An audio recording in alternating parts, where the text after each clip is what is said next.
What's up, everybody? Welcome in. Nuanez Now, 102.9 ESPN Radio, SWX Montana Television, and the ESPN MT app. I'm Colter Nuanez coming to you through the Grizzly Disposal Studio. Grizzly Disposal, locally owned, veteran-owned, and the only Bears that should be in your garbage. The news cycle never seems to end when it comes to college football right now. I know we are about 6 weeks removed from the national championship games for both the FBS and FCS levels, but there's been tons of news, and I want to keep hashing it out. Sam Herder from Hero Sports will join us here in just a minute. I think he thought he was free of us, but Sac State going to the MAC, we got to talk about it. We got to talk about all the moving parts here when it comes to college football realignment and how it pertains to the FCS. So we'll have some football talk here right off the beginning, and we'll also hear from Jaden Stepp. He's a sophomore at Montana State, a Colorado State transfer who actually has some deep ties to Montana. He had a cool story because he was one of the stars of the game on Saturday in Missoula as Montana State beat Montana. So he'll tell us about his family background in the state of Montana and what led him. He grew up in Oregon, but what led him to transfer from Colorado State to Montana State, it wasn't just the opportunity to play, but also some family ties. We'll also give you an opportunity to win some free wings from the Desperado Sports Tavern and Grill, and that's all here just in hour number one. We'll also hear from Jocelyn Land, a Lady Grizz sophomore. She is a sharpshooter from Butler who has made an impact on the Lady Grizz, and they enter the final elongated homestand of their season. They play Idaho State Thursday night and Weber State on Saturday. They swept these two teams last time around on the road, so certainly maybe a chance to get a couple more wins under their belt. And we'll also have our latest ESPN Roundtable. Last week we heard from Kent Haslam, the athletic director at the University of Montana, and we talked with Kent not just about Bobby Hauck's retirement, but also about revenue sharing and conference football, or college football realignment, and the new soccer coach at Montana. From Leon's perspective, he is about 6 weeks removed from Montana State winning a national championship. So we talked to him about that. We also talked to him about all the things that go into the success that Montana State has had athletically under Leon's 10 years at the helm there as the AD, and also his thoughts on college football realignment and where Montana State sits in that conversation as well. So that's coming up here for our ESPN Roundtable at the top of the 5 o'clock hour, and then we'll talk to Jocelyn Land at 5:30. There you go. It's what's coming up here on 102.9 ESPN Radio. You want to stream it? You always can.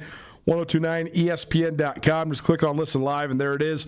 You'll find the stream. You can also always find us on Facebook, on Twitch, and on YouTube. Please do us a favor. Go give that YouTube channel a subscribe click. We got a new and improved YouTube channel. These guys behind the glass have been working hard on it. So just go give us a subscribe. And it's a great way to consume the show. Show looks great on YouTube as we live stream it. So if you'd like to catch us there, you certainly can. And just go click on subscribe right there on the YouTube channel. We go now to the ESPN MT phone line. Welcome in our good buddy Sam Herder for the football season that never ends. Sam, how you doing, buddy? Good to talk to you. Yeah, I'm doing good. It's been quite the busy off season so far. It feels like it's been several months of the off season, but really it's only been about a month of the off season.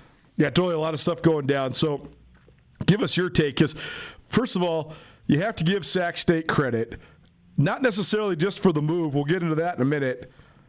We have talked more about Sac State in the last 18 months than ever, and I've been covering the Big Sky for a really long time. And so much of it's because of all the noise they've been making.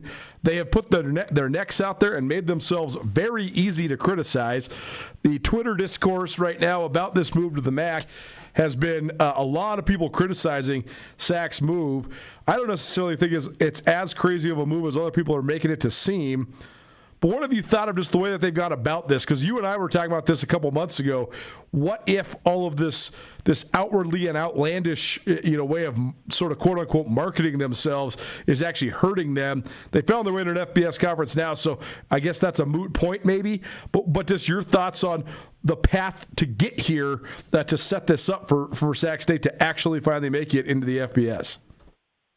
Yeah, it has been quite the path for them to get there, and I think it all started with that Sac-12 campaign push when the Pac-12 needed members, and folks in the Sacramento community formed that Sac-12 committee to try to campaign their way into the Pac-12. And I think what they found, and maybe were somewhat caught off guard, is just how much community engagement they received from that. And I think that really is what got the ball rolling as far as like, hey, if we go FBS, the community and the businesses here, they would rally behind us. And, there was like tens of millions of dollars in NIL pledges that would supposedly get unlocked if they do get to the FBS. And so I think that is, maybe is what really kickstarted a lot of this for Sac State. And, obviously the pathway to get there was not exactly how they envisioned. I would guess paying their way into the MAC was not among their top 10 likely routes or desired routes to get to the FBS. I think I thought they were going to get their FBS independent waiver approved last offseason. And from what I've gathered, I think Sac State was pretty surprised that that did not get approved. In fact, I asked them, like, hey, what's your plan if this doesn't get approved?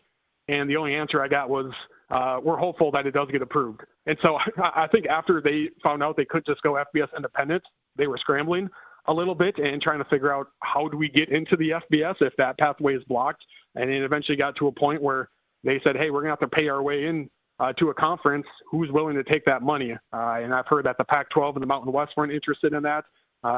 Conference USA maybe, but it ended up them landing in the MAC, which doesn't really fit geographically, but at the same time, if it's football only move, I definitely think it can work for both sides. A lot of people are saying this is a stupid move because of the geographical non-alignment. I mean, I think that Sac State is something like 2,600 miles away from the closest MAC school. There's also the huge price tag, $23 million, which makes North Dakota State $17 million look like a heck of a bargain. But I feel like it had to be FBS or bust, first because of all the bloviation that Sac State did, but also just because of the market they're in and the fact that we actually have a proof of concept that them being competitive at the FCS level does not drive that much interest overall in their program. So I think they had to roll the dice a little bit. What did you think of just the way that this all went down with them ending up in the MAC? Is this a reckless move by Sac, or is this a smart move by the Hornets? I think just because of the position that they really kind of put themselves in as far as promising FBS no matter what, I think it was a smart move for them to, get into the MAC. And the MAC had all the negotiating powers, which is why there was such a huge entrance fee to get into the MAC. And Sacramento State isn't taking any conference distributions. They're also are going to pay for all the travel costs, for the 4 MAC teams that fly to Sacramento State every year. So, as far as, the wallets of Sac State, it's definitely risky because I'm not exactly sure how they're going to pay for this. I believe their athletic budget is around $47 million. $40 million of that is allocated, from student fees from the state, from the university. I saw that they had less than $1 million in total donations last year. They had less than $1 million in ticket sales last year. And so this is kind of the opposite of what we talked about with NDSU, where the Bison, most of their athletic budget is self-raised through donations, through ticket sales. It's the opposite for SAC, where they just get a lump sum money just from student fees. And so I know they said they're not going to use, student fees or university funds to help fund this move to the FBS, which tells me that they feel good about, corporate sponsors. And I think they struck up a deal with a local casino. They'll also have some Power 4 pay games to help pay this. And so it definitely is a risky move financially, but it's one that they feel they can pull off. From the very start, when a lot of people were kind of jumping on Sac State and saying it's foolish for them to go to the FBS, from the start, I defended them, and I said I think it makes sense for them to try to go to the FBS. And I said, them playing Fresno State and Colorado State and San Jose State, that's just going to move the needle a lot more than playing Weber State and Idaho and Northern Arizona. Well, I don't know how strong that argument is, because if you live in Sacramento, is playing Akron and Bowling Green in Toledo, does that really move the needle for you? I don't know. So that part of it is what I'm interested in is how engaged is the fan base and the community playing FBS football when those FBS opponents are, again, for them, Toledo might be the same thing as Weber State, and Bowling Green might be the same thing as Idaho, just because those teams aren't really needle movers when it comes to the FBS. What if it's just as simple as FBS, though? Like, I just wonder if more people care just because they know that it is going to be not the FCS. Like, I've just always had that perception. I feel like you can sell the FCS brand the closer you are in proximity to places where that brand matters. And, I think that's why we've seen the Utah school. Like, the Utah schools are a great example, right? They've never been on par with BYU or Utah or, probably even Utah State. But they have been more relevant than maybe SAC has been in their own community. And I know people have said, well, like when SAC was winning their multiple Big Sky Conference championships, that, they were drawing 15,000, 16,000 a game. That's fine and good. I just always remind people that drawing that many people when you're in a city of almost 3 million proportionally is just not that impressive when you really think about it. I just have always thought that if you are in a situation, like if Weber State or Southern Utah was to win the FCS National Championship, that would not be irrelevant in their community. I think in Sacramento, you could win the national championship, and a large majority of the people that live there wouldn't even know or care. And I just wonder if that's the thing that moves the needle, right? Like you saw when they moved up, think about how much media coverage they got. Like you had all the main news stations in California interviewing Mark Orb, interviewing Dr. Luke Wood. Like that stuff is sort of the precursor, I think, to the fact that now you can have more relevance in your community. Because I agree with what you're saying. Like, does anybody actually care long term about you playing Toledo and Bowling Green and Western Michigan? Probably not. But I do think they probably care more than you playing Utah Tech and Portland State. Yeah, I definitely think that's fair. And yeah, that one letter does move the needle quite a bit more. Just FBS versus FCS, and it's increase exposure as well. And so, just playing at that higher level probably does draw in some more fans. Does Tuesday nights, Wednesday nights, that could, in a way, that could help Sacramento just because there's probably so much going on Saturday nights in Sacramento to draw a big crowd. But, there's potentially ways for them to draw bigger crowds playing on Tuesday and Wednesdays. Even though, for some other MAC schools, they don't draw super well on those weekday games. It's more TV friendly than fan friendly. But if Sacramento State can continue to kind of make it the thing to do, football wise, because they don't have any, a whole lot of competition in that sport in their region there. They could definitely potentially take advantage of that FBS label. Sam Herder here on Sports joining us inside the FCS, probably presented by Paradise Falls of Missoula. Paradise Falls serves breakfast, lunch, and dinner. It's a great place to watch hoops with March Madness right around the corner. It's an awesome place to take in all the tournament time. Check them out on Brook Street, 3621 Brooks, Paradise Falls. Missoula's coolest hot spot. The money part of this is fascinating because you mentioned this, Sam, but I think that's the other reason why. Certainly, there's this notion that the people in the Big Sky Conference and the people in the FCS are like, don't let the door hit you on your way out, right? SAC did this in a very brash way. Their president was very insulting to the FCS level of football, calling it the JV level. He was stirring the pot constantly, and I think a lot of people around the league wanted to distance themselves from that pretty quickly, right? But there's also the fact of the matter that Sac State has been funded in a completely different way than a lot of the other teams in the Big Sky, especially the powers that be. To me, that's the number one disparity that the Montana schools and North Dakota State have faced.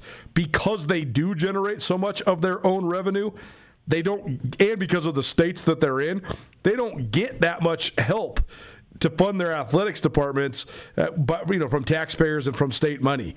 Whereas SAC, you mentioned the money. It's like $40 million they're getting from the state. They're like 85 to 90% subsidized once you add in the athletic fees from the students. So I just wonder if that's also a part of this, where SAC can take risks because even though they don't generate that much money now, if they started to, they have such a baseline. So do you think that mitigates the risk, just the fact that you have sort of this much money already in the boat, so to speak, to give you sort of a landing net if this stuff goes awry or if it does take a little while to build? Yeah, absolutely, because it doesn't matter if they're 12-0 or 4-8, they're still getting that 90% of their athletic budgets no matter what, compared to, it's not going to happen. But imagine if Montana went 4-8 3 years in a row, and people stopped going to the games. Like, that's a huge hit for Montana's athletic department. So yeah, money wise, I definitely think it's a safer play for Sacramento State. And already, I mean, the fact that they're near $47 million as an athletic department budget, I mean, that's very high for an FCS level school. So I think they'll be able to kind of be middle of the road there in the MAC. I'm not sure how they stack up there, but there's a lot of teams in the MAC that are the lowest funded teams in FBS, and there are schools, I should say, in the MAC that are at least having conversations on campus as far as like, hey, is FBS the best for us, or should we drop down a level just to save on costs? And so I think Sacramento State can, in my opinion, I think they can compete right away pretty well on the field, and then financially as well, just with how they're backed. I think they'll be able to step into the MAC and not be at the bottom of it when it comes to at least the funding. Mark Orr, the athletic director at Sac State, also mentioned just the recruiting element. Again, it is I think the 19th or 20th media market in the country based on which list you're looking at in terms of those rankings. But it is a multi-million person metropolitan area. There's been a lot of great players that have come out of the Sacramento area over the years, and some of those guys have landed in the Big Sky. Many of those guys have landed in the FBS. Do you feel like that can help Sac be competitive? Like, if they got a windfall of recruits, could that help boost them? Because they kind of did last year, but those guys didn't necessarily produce at the level they wanted to. But also, I always wondered if those guys just didn't really care to be playing in the FCS and they were sort of loading up for this year. What do you make of that? Is this going to help Sac recruit better talent, and will that in turn help them make a bigger impact as they transition to the FCS? Yeah, I think it can open the door for higher level recruits, but it's definitely still a mixed bag. Like if you're a parent of an athlete and you're getting recruited by Sac State, San Jose State, and Fresno State, like as a parent, you would probably rather your kid play at Fresno State or San Jose State because you're going to be able to go to more away games because it's more regionally sound. So I don't think this opens the door totally for Sacramento State for some recruits. It just kind of depends on what their desires are, but certainly that one letter difference can be the difference in landing the guy or not landing the guy, because some recruits are, I want to play FBS. I don't care if it's playing for a 1-11 Mountain West team or playing for a 15-0 Montana State team. I want to be FBS. That's just their mindset. But there are also other guys that it's not about the letters FBS or FCS, and you go through all the different recruiting rankings for FCS players, and there's a ton of guys who turn down multiple FBS offers to play at the FCS level. Either it's because they want to play for a national championship, or they like the playoff system, or simply they just like the coach, or they like the system, or they like the culture in place at the FCS, and they don't really care what level you're at. They just really like that school. So I don't think this just unlocks a whole new class of recruits that they could potentially get, but for some particular guys that are all in on wanting to go FBS, I'm sure there are a lot of those guys that Sac State has missed on because they weren't FBS, and now they can land those type of guys. Sam Ruger, Hero Sports, joining us here on 102.9 ESPN Radio. So you and I have talked about the teams the schools, that are most likely to move up to the FCS or to the FBS from FCS. NDSU was on top of that list for several years now. Now where did you think Sac ranked on that list before this move was made? And then give us your other candidates maybe of teams that could or should or even can make the push to the FBS if that opportunity landed on their doorstep. Yeah, actually I think it was early last week, I tweeted out my top 3 most likely FCS to FBS moves, and Sac State was at the top of the list. And then, a few days later, that report came out. So I got that one right. Number 2 on my list is Tarleton State. Then number 3 on my list is UC Davis. Tarleton State, no doubt, has FBS ambitions. And so I think 3 things go into it. It's, do you have the money to buy your way in, pretty much? Do you have those ambitions where, if you're South Dakota State, one day, we could probably be, in the FBS, but we're not kicking down the door. compared to Tarleton State, where it's like, no, we want to go FBS. Give us an invite and we're in. And so it's those two things, and it's also location is a part of it as well. And so being in Texas, that's huge for Tarleton State. If the Mountain West wants to dip into Texas, or if Conference USA wants to add one more member, that's right in the region. And so that's why I think Tarleton State is the most likely next team. I don't have a timetable. It could be next year. It could be 2 years, 3 years. Who really knows? But they have the money and the want to get it done. And then UC Davis, that would just be a natural fit because they're already in the Mountain West for their other teams. And so the whole onboarding process that kind of goes on behind the scenes when you bring in a new member, that'd be pretty natural. If the Mountain West wants one more football member, UC Davis is right there. And Davis has the location and also the finances to get it done. So those are my next two. After that, I really don't know. Like, I know a lot of people just assumed, South Dakota State, they'll be right behind NDSU. They'll be in the Mountain West within a couple of years. And same thing with the Montana schools. You can never say anything definitively when it comes to realignment, just because things can happen in a hurry. And one thing you say 1 week, 3 weeks later could completely change. But right now, I just don't see a pathway for the Jacks or the Grizz or the Cats to get into the Mountain West because, one, they'd have to pay their way into getting into the Mountain West. I don't know if they necessarily want to do that or can do that. And also, the Mountain West doesn't need to add any more teams. It really wouldn't make sense financially for the Mountain West to add multiple more FCS teams. And I've said this before, the Mountain West didn't even need to add NDSU.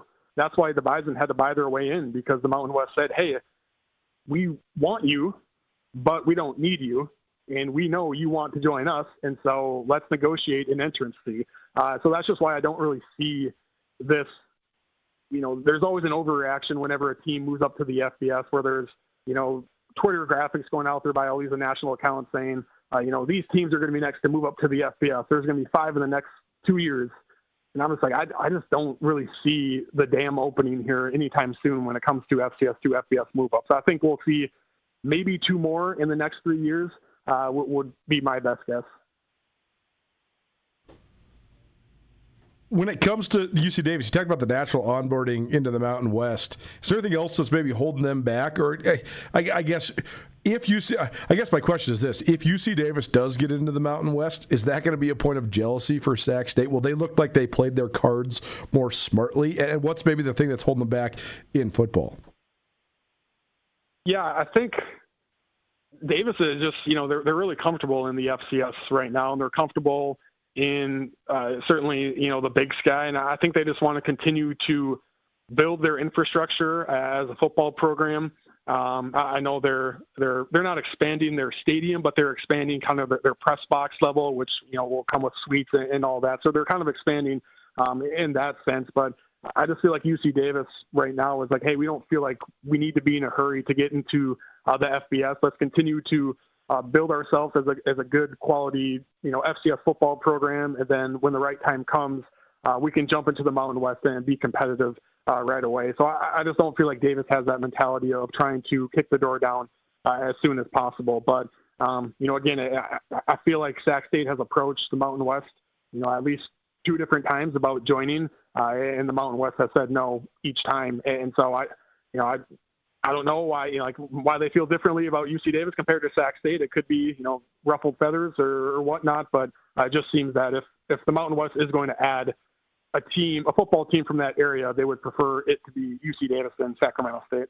Sam Herder, Hero Sports, joining us here on Nuanez Now. Okay, last question. You mentioned there's not really a defined path right now for Montana State, South Dakota State, who, based on program prestige, should be sort of next up, but there's a lot more that goes into it, as you have so well defined, not just here today, but over the years. What is the best case scenario for those 3 FCS powers as this thing continues to evolve, and what is the worst case scenario for those 3 FCS powers? Yeah, I think the best case scenario is the CFP media deal expires in whatever, I think 2031, 2032.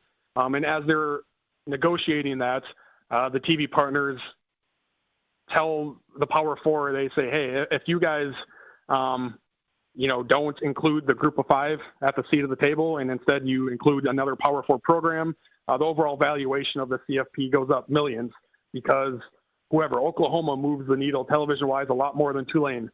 So it gets to a point where the group of six kind of has their seat taken away from the CFP, and it pretty much forces the group of six to look at things and go, okay, we can't get into the CFP. The bowl system is continuing to kind of die. Let's find some TV partners and some corporate boosters and start our own 12-team, 8-team, whatever, group of six playoff, whether it's run by the NCAA, someone else, who knows. And then as they're kind of putting together their TV deal, TV partners say, hey, we want to boost the strength of this up enough. I want you guys to get Montana State, South Dakota State, a few other teams, UC Davis, into the mix as well. And then that's the best case scenario for Montana State, South Dakota State. They get into that new second tier in 6 years, and they each win 2 national championships in the next 6 years. That's best case scenario. Worst case scenario, everything I said happens.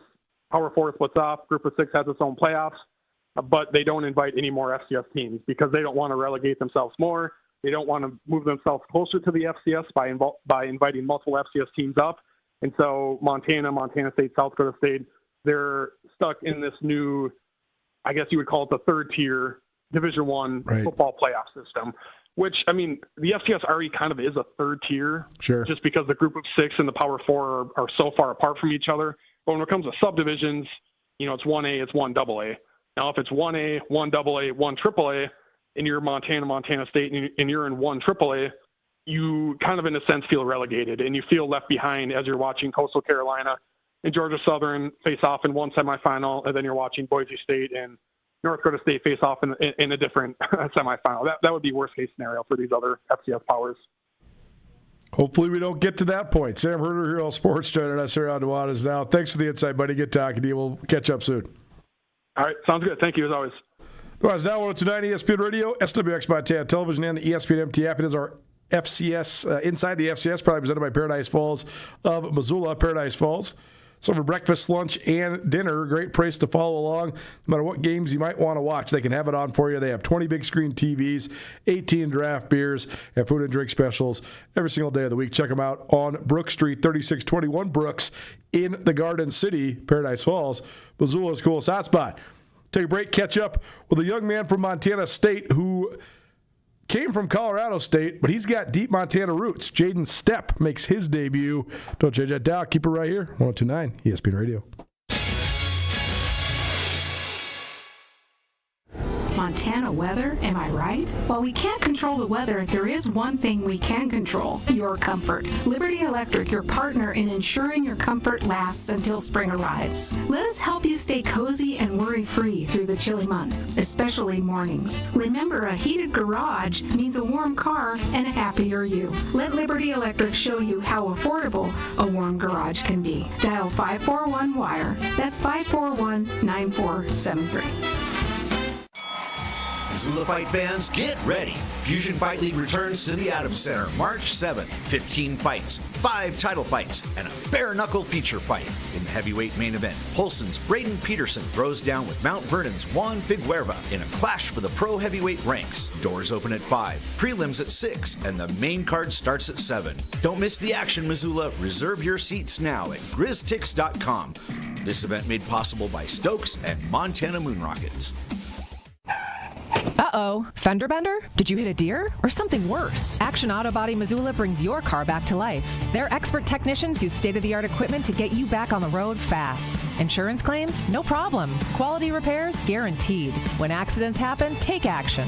Call Action Auto Body Missoula today. 406-728-9220. That's 406-728-9220. Or visit actionautobodymt.com. Action Auto Body Missoula, where Missoula's cars come back to life. Cold weather cravings? The Montana Club has got you covered with scratch-made comfort food to match every craving. From perfectly grilled steaks to satisfying salads, they're ready to handle your hunger. So grab a table with a reservation or keep it casual and order delivery straight to your door.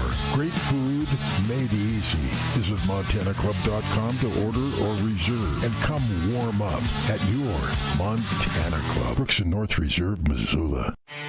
The wait is over. Grizzly Disposal is now offering no-sort recycling. No more sorting and dragging it across town. They'll get it right from your house. Cans, cardboard, and plastic all in one bin. Handled by Grizzly Disposal. Visit grizzlydisposal.com to add on recycling to your plan or to switch over to Grizzly Disposal today. Give them a call, 541-7171. That's 541-7171. The best trash removal service in town just got better. Grizzly Disposal, the only bears that should be in your garbage.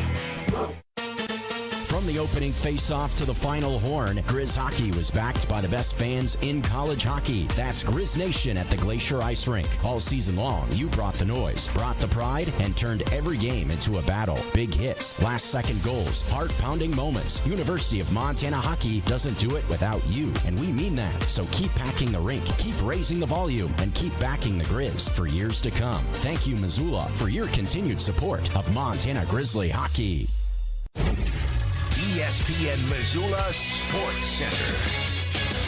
Jason Brown reached the century mark as the Montana men's tennis team evened its record early in the season. Hello, I am Hayden Smith. The Montana men's tennis team cruised to a win in the doubles round and didn't look back as the Grizz took a decisive 6-1 victory over UC San Diego on Monday at the Peak Racket Club in Missoula. U of M head coach Jason Brown, the reigning Big Sky and ITA Mountain Region Coach of the Year, earned career win number 100 as a squad swept 5 of the 6 singles matches in straight sets against the Tritons. Montana improved to 3-3 on the season, while Brown sits at 171 in his 9 years leading the Grizz, and with another win in Missoula, improves his home record to a sparkling 47-8 inside the Peak. UC San Diego, which lists a 4-3 win over Sac State on its resume this season, falls to 5-5 on the year after going 1-2 on their road trip north. The Montana track and field program got a first look at the Big Sky Conference Championship venue this weekend in Pocatello, Idaho. The Grizzlies maintain an incredible run of form this indoor season by breaking 4 more school records. Aaron Wild in the high jump and McKenna Ells in the 400 meters broke women's records, while Cooper Henkel in the weight throw and Kevin Swindler in the pole vault broke records for the men. The Grizzlies now have 10 new record marks this season, the most in a single season in program history.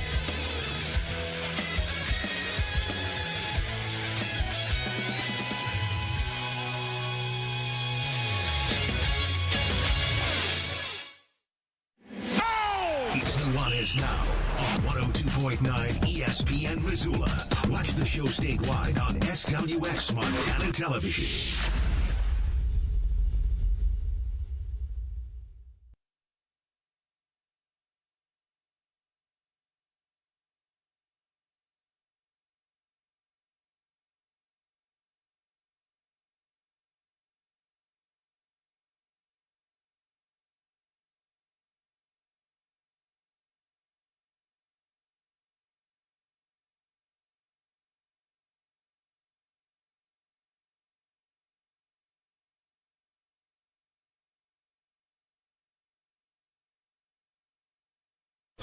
Welcome back, 102.9 ESPN Radio. I'm reading Dave Grohl's autobiography called Storyteller.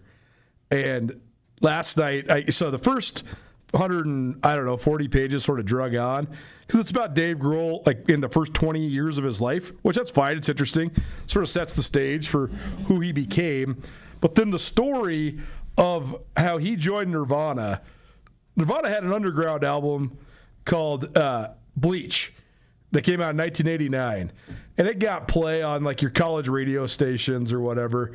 But that certainly wasn't a tipping point. They sold several, probably tens of thousands of copies, but not a crazy amount in the wider scheme, right?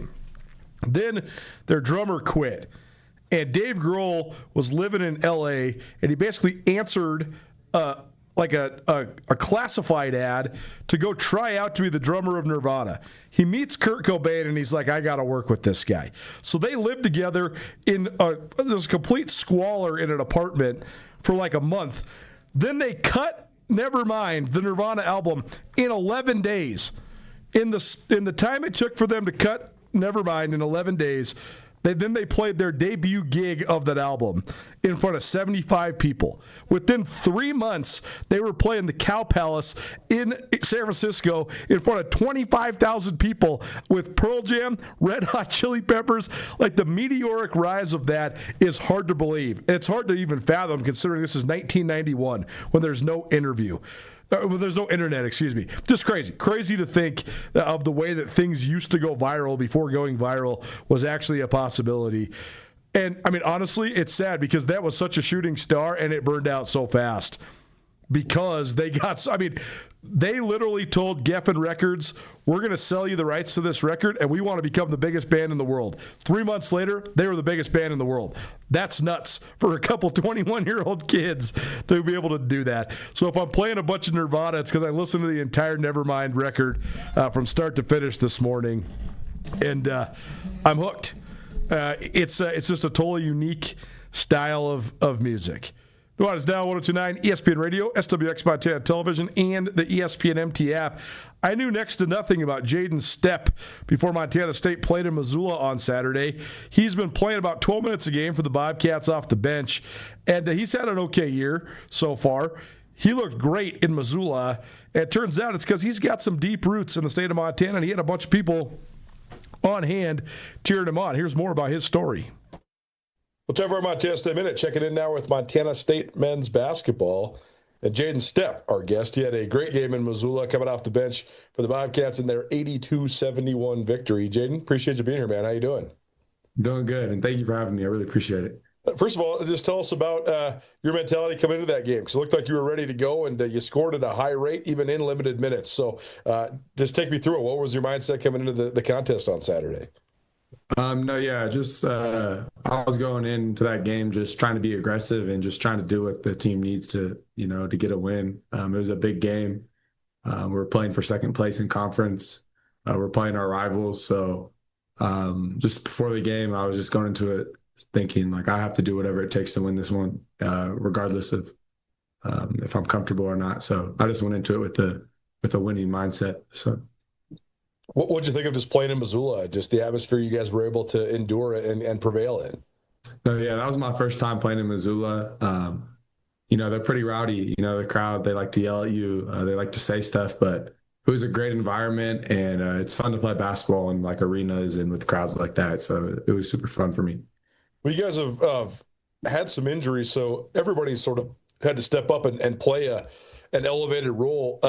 Just take me through that. Obviously, like you mentioned, you got to stay ready. So how were you able to sort of stay ready, and how have you guys been able to endure this? Because, I mean, you haven't really missed a step even with some of the guys going down. No, yeah. I mean, for me personally, with my role change, like I started off the entire summer and the first half of the year playing on the perimeter. I wasn't a center. And then due to unfortunate circumstances and injuries, when conference started, I had to move to the center and try and learn fast. But our coaches do a great job of preparing us all, but especially me to play the five. It's my first time playing the five, and it feels natural to me now. I've got a couple games under my belt, and every game I just feel like I'm improving rapidly. So just keeping my head down, trusting the work I put in. That's the main thing our coaches try to instill in all of us. And so we all have the next man up mentality, and a lot of people's roles and what they thought the year was going to be like has changed. And I'm just here for it. I'm ready to accept any role. So what's the biggest difference in playing the five compared to maybe what you were used to previously? Well, I set a lot of screens and I roll to the basket. Yeah. I have to guard people probably about 60 pounds heavier than me pretty much every game. I also have to kind of be the focal point of our offense in a couple of our sets. So making a lot of the passing reads and the handoff reads, getting the ball to players where I know they'll make plays, and just really being the focal point of the offense in a lot of our sets. Being the five is a lot different than what I was doing at the start of the year. So just a lot of reads you have to make, and you're kind of like a point guard in our offense. So just trying to facilitate the ball and score at an efficient rate like we have been doing. So. Well, you're really skilled, so that probably helps, though, right? I mean, it's probably not that foreign to you to have the ball in your hands. It's just probably a different way of doing it, right? No, yeah, no, most definitely. I probably have the ball in my hands a lot more, and I'm very comfortable with the ball in my hands. That's kind of how I grew up playing. That's how I want to play. And so, yeah, it comes pretty natural to me. The part that I'm just keep working on, and that's been a big part, is any team could put a player with skill at the 5. It's just more about could they actually guard the other 5. So I've been taking a lot of pride in stopping people 50, 60 pounds heavier than me every game and contesting and being a good ball screen coverage, playing from the 5, which is different than playing on the perimeter. So just trying to, mix the two games together and just try and thrive in any way I can. So Jaden Stepp joining us here on Nuanez Now, 102.9 ESPN Radio. He is coming off of a Big Sky Conference season high, 15 points against Montana off the bench. Had a couple other double figures games earlier in the year, but that's the high water mark so far here in league play. You mentioned it, but you're a sophomore, but this is your first year there at Montana State. So what have you thought of just the Big Sky Conference in general? I know you got a little bit of tick last year when you were at Colorado State. How would you just compare and contrast the leagues? What have you thought of just the Big Sky so far this year? I think the Big Sky is a very competitive conference, and obviously a bunch of great players come from it every year. I'd say the biggest difference between the Mountain West and the Big Sky is probably just a little bit of athleticism, maybe a little size, but, the guards and even some of the bigs could, easily play in the Mountain West. And we almost beat the number 1 seed in the Mountain West. We lost in overtime.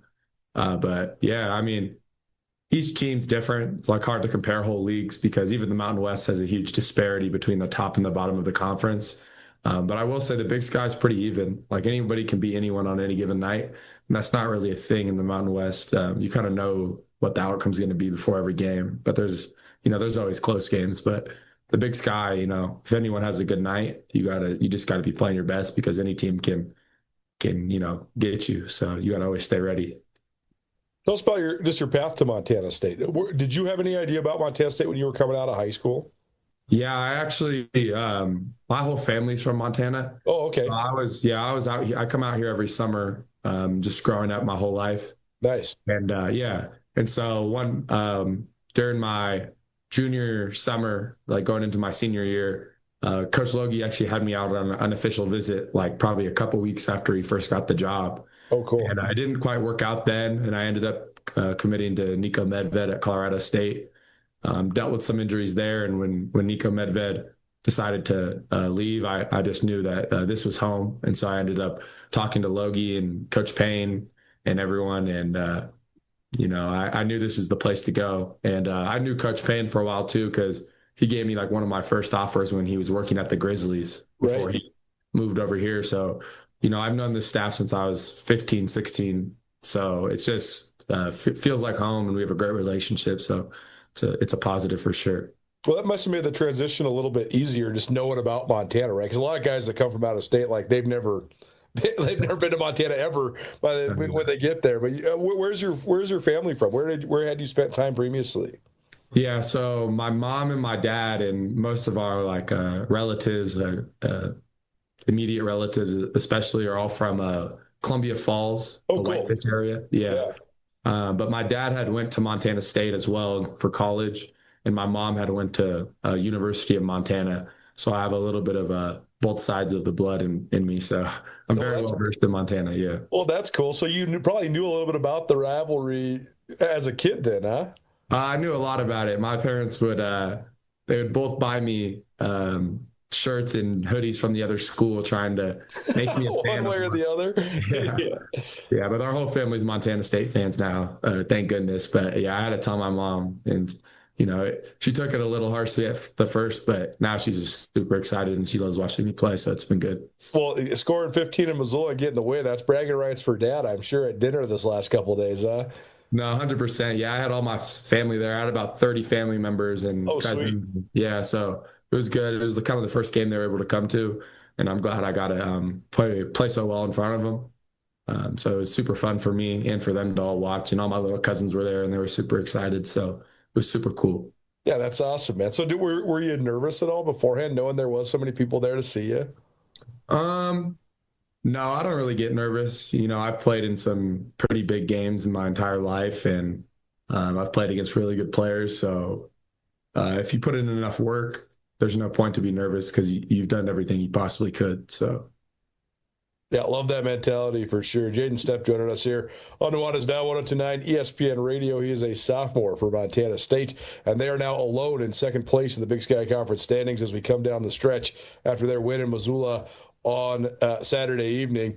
So take me through that part then. You just got a couple weeks left here, just 2 weekends left of conference play, and then the weird Monday game, obviously, right before Boise. So what do you guys hope to accomplish? Can you see sort of the light at the end of the tunnel with the conference tournament right around the corner? No, yeah. I mean, for us, we just try and go game by game. We try to get addicted to the process of getting ready for teams, getting ready to play again, getting ready to play different matchups with different defenses and different offenses that we have to incorporate in our game. So for us, it's just game by game. And, you know, we obviously have goals that we want to accomplish, but no goal can be accomplished if we don't take care of like the game in front of us. So we really have like a next step-by-step mentality. But yeah, we're all hunting to win the conference and win the conference tournament and go to March Madness and win a game. But it all just starts with our next game. So yeah, we're very narrow-sighted, and we're focused on this next one as a whole program and team. Well, it should be a good one Thursday down in Ogden. So just any early thoughts on the Wildcats? And that's another fun arena for you to have. You probably have never played there before either, right? No, I've never been there or played there before, but I'm very well. People know about Weber State a lot, especially in Portland with Damian Lillard coming from there. I had an offer from them in high school as well. But yeah, no, they're a good team. You know, I think they're sitting at right in the middle of the conference right now. But they do have some good players, and we're definitely going to have to play aggressive, play smart, and dial into the process to take care of this away game coming up. So. Well, very good. Well, we appreciate you taking a minute, and safe travels this week. Best of luck on the road trip, and we'll catch up down the road. But best of luck with the stretch run of the season here. No, thank you. I really appreciate you having me. Nuanez Now, 102.9 ESPN Radio, coming to you through the Grizzly Disposal Studio. Grizzly Disposal has construction roll-off boxes that can get to you within 24 hours. Don't wait days or even weeks. Visit GrizzlyDisposal.com or call 406-541-7171. That's 406-541-7171. Grizzly Disposal, locally owned, veteran-owned. The only Bears that should be in your garbage. It's going to be really interesting to see how the Big Sky Conference men's basketball plays out, because this is not a dominant team, even though Portland State is 2 games up on everybody in the league. I just can't see. This is maybe my own personal bias. I cannot see Portland State winning 3 games in 3 days, given the style that they play in at the Big Sky Tournament in Boise.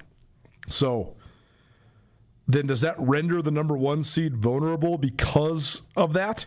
And maybe I'm wrong. Maybe they can. Maybe they are a team of destiny. I'm not sure, but I just think when it all comes down to it, somewhere, somehow, some way, one of the Montana schools is going to find their way to the championship, if not both of them.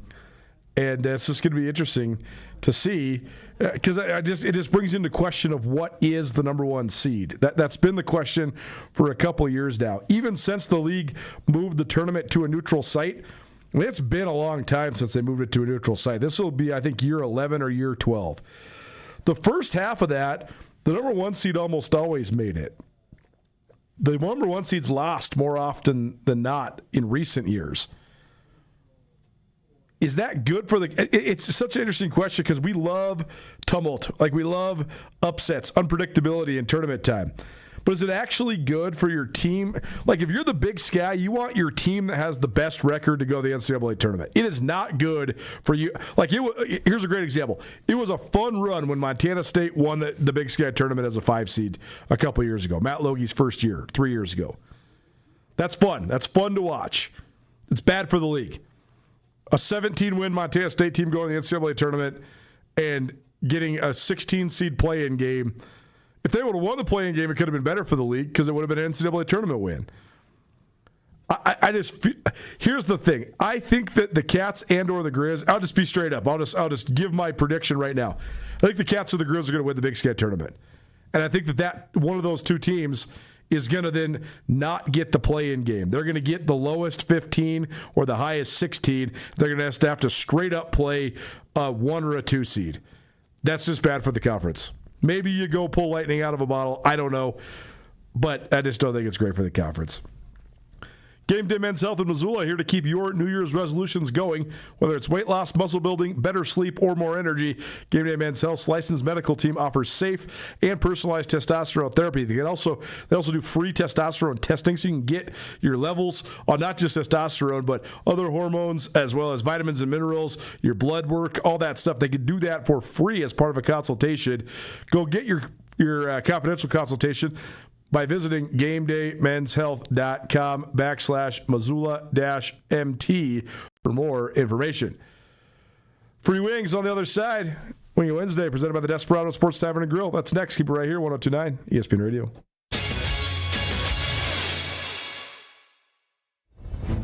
At Valley Christian School, we're taught to compete with integrity, respect, and character. Whether it's in the classroom or the game, we're preparing for life, not just the next season. Valley Christian School is proud to represent Class C athletics. We may be a small school, but we play with big heart, strong faith, and Eagle spirit. Learn more about Valley Christian School or schedule a tour at valleychristian.org. Valley Christian School, home of the Eagles, driven by faith, united in purpose, one mission for His glory. What's your why? Maybe it's keeping up with the grandkids or just feeling better every day. The Diabetes Prevention Program at Missoula Public Health can help. This proven program cuts your diabetes risk by 58% and 71% if you're over 65. Learn healthy habits, manage stress, and get real support. And remember, smoking and vaping can raise your risk of diabetes. Find help at quitnowmontana.com or call 1-800-QUIT-NOW. Join the Diabetes Prevention Program. Call 406-880-5344. Axman is doing some spring cleaning. Our in-stock Viking hot tubs are priced to move to help make room for new hot tubs. $1,200 in savings, including free installation, or take advantage of 24 months 0% financing. Want bigger savings? Get up to $1,500 cash off for select in-stock hot tubs. Sale ends February 28th. Evening and weekend appointments are available. Axman, 3 miles west of the Missoula Airport and online at axman.com. Medicare loses $60 million in Montana each year, $60 billion nationally. Medicare processes 4.5 million claims a day.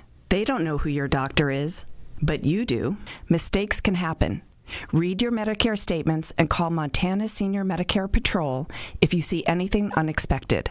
1-800-551-3191. This project is supported by a grant by the Administration for Community Living. The Press Box is the place to watch all your favorite sports. In the heart of Grizz Country, Press Box has great food and drinks with happy hour and lunch specials every weekday. Don't forget, Press Box has the best happy hour deal in town, Monday through Friday, between 4 and 6, $3 draft beers. That's right, any draft beer at the Press Box, from domestic light beers to IPAs to everything in between, $3 drafts between 4 and 6, Monday through Friday at the Press Box. Press Box also has 2 sports bet machines, so you can always get your bets in before the game starts. The Press Box on Broadway and Van Buren in Missoula. Vertical Raise is the top fundraising platform, no matter what sort of organization you need to raise money for. Vertical Raise is an industry leader with elite technology that can help you reach the most vast audience possible, in turn, delivering a bigger check for you and your organization. In 2023, Vertical Raise Montana helped raise more than $1.5 million for high school sports organizations around the Treasure State, and the returns were more than 30% greater than any other fundraising program. To find out more about how Vertical Raise can deliver your organization the biggest check possible, visit verticalraise.com. This is Nuanez Now on 102.9 ESPN Radio Missoula.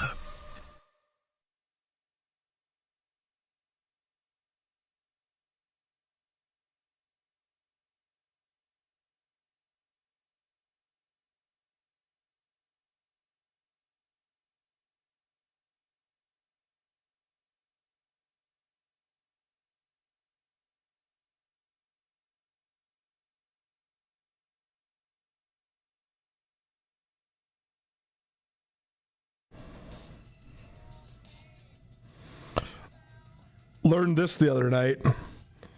This album, 9 Inch Nails, this is probably their trademark album. It was recorded in the house in L.A. where the infamous Manson murders occurred. That blew my mind. No wonder it has so much dark energy. I actually don't particularly love 9 Inch Nails because I just find it scary. Call me soft. Nine Inch Nails and Tool, they both just scare me. And I mean, I kind of like hardcore music, man. I mean, I like metal. I mean, Metallica is probably my favorite band. I could get down some Pantera, but Nine Inch Nails and Tool, I've never been able to get into them. But I do like a couple of the songs. I respect the talent, certainly, and the commitment to the persona.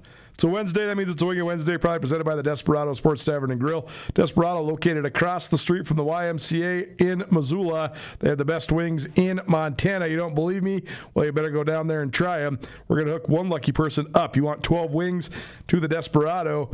Call us, 406-888-1029. That's 888-1029, call number 4. We have a dozen wings for you to the Desperado Sports Tavern and Grill. It's Wing Wednesday every Wednesday for more than a decade here on Nuanez Now. Not sure if you saw this last night, but Mick Cronin, the head coach of UCLA, he went viral again. He actually went viral twice.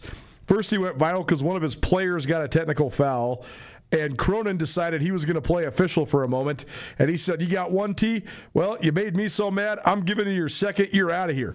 Tossed him.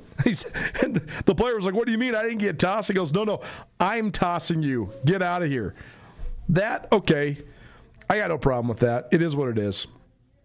But then after the game, Cronin was asked about his players' reaction to the Michigan State student section. This was UCLA, Michigan State. Michigan State blew them out, 82-59. They dunked on the Bruins. After the game, though, a reporter asked him about the student section and its impact on the technical foul that then caused this ejection to happen. Totally fair question. Cronin ripped this reporter's head off. He said, "I don't give a rat's bleep about the student section."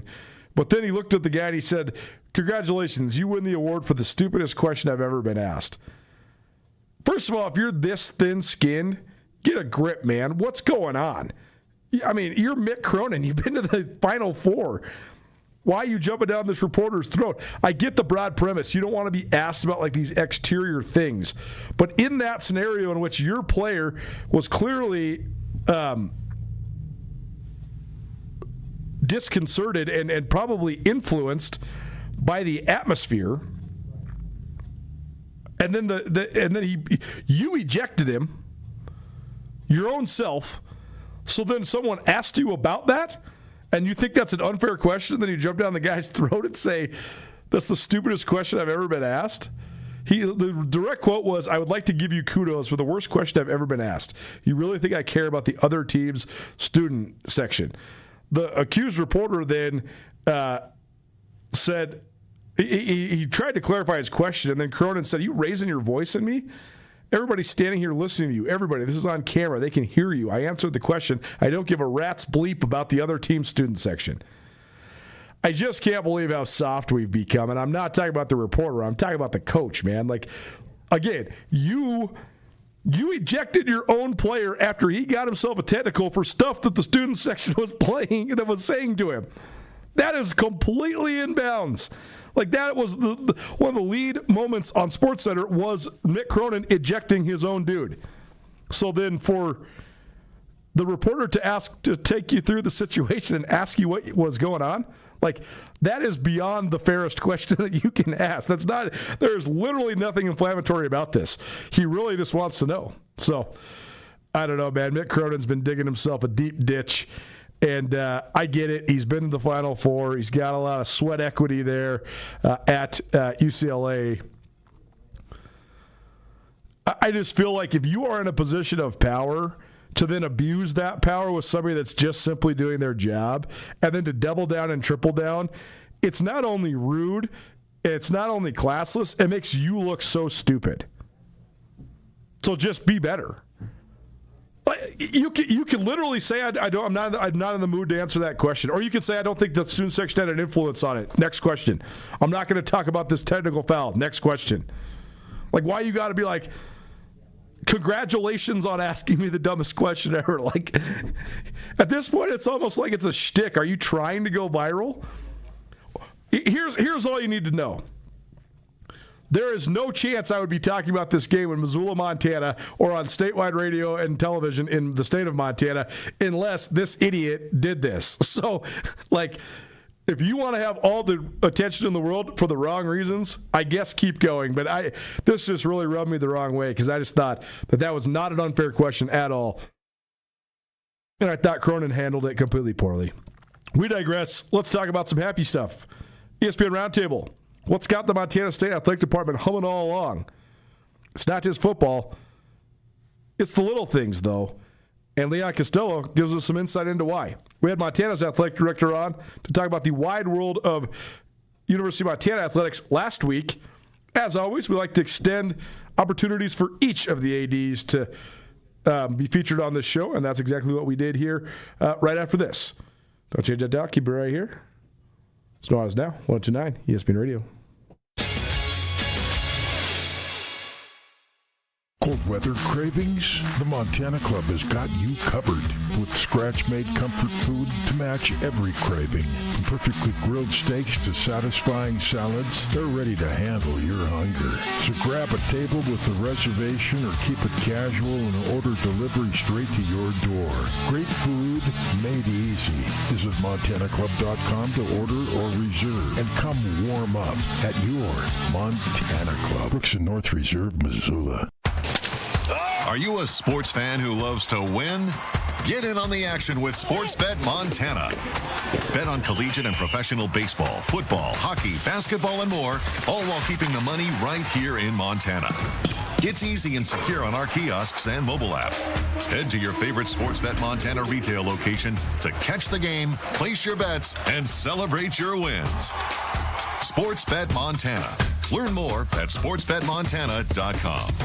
Did you know that if you have dense breasts, or any breasts for that matter, a screening mammogram or ultrasound can miss up to half of breast cancers? At Montana Imaging Center in Missoula, we now offer screening breast MRI, the best way to find cancer early. Tell your doctor you'd like to have a referral sent to Montana Imaging Center, where you'll save up to 90% on breast MRIs. Fridays at Montana Imaging Center, join us for Breast Fridays Ever. It's a relaxing, non-hospital screening experience with chocolates, champagne, and sometimes an emotional support puppy running around. Visit MontanaImaging.com for more info.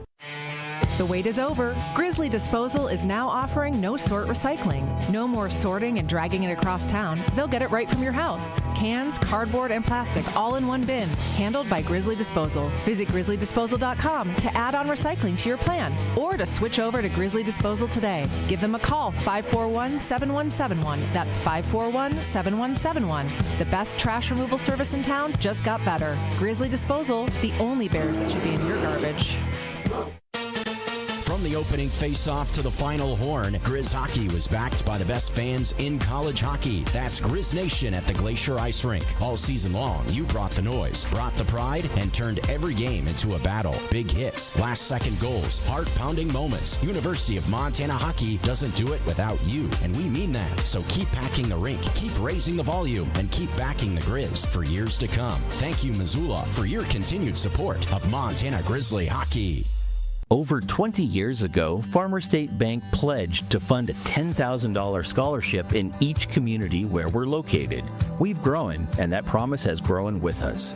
This year, Farmer State Bank will award 9 $10,000 scholarships to qualifying high school seniors. That's community banking, supporting the people and places we call home. Bank with us, and you're part of this too. Farmer State Bank, your Montana bank since 1907, member FDIC. ESPN Radio for Western Montana, KKVU HD3 Stevensville, and 102.9 FM on K275BS Missoula. ESPN Missoula Sports Center. Jason Brown reached the century mark as the Montana men's tennis team evened its record early in the season. Hello, I am Hayden Smith. The Montana men's tennis team cruised to a win in the doubles round and didn't look back as the Grizz took a decisive 6-1 victory over UC San Diego on Monday at the Peak Racket Club in Missoula. U of M head coach Jason Brown, the reigning Big Sky and ITA Mountain Region Coach of the Year, earned career win number 100 as a squad swept 5 of the 6 singles matches in straight sets against the Tritons. Montana improved to 3-3 on the the season, while Brown sits at 171 in his 9 years leading the Grizz, and with another win in Missoula, improves his home record to a sparkling 47-8 inside the peak. UC San Diego, which lists a 4-3 win over Sac State on its resume this season, falls to 5-5 on the year after going 1-2 on their road trip north. The Montana track and field program got a first look at the Big Sky Conference Championship venue this weekend in Pocatello, Idaho. The Grizzlies maintain an incredible run of form this indoor season by breaking 4 more school records. Aaron Wild in the high jump and McKenna Ells in the 400 meters broke women's records, while Cooper Henkel in the weight throw and Kevin Swindler in the pole vault broke records for the men. The Grizzlies now have 10 new record marks this season, the most in a single season in program history.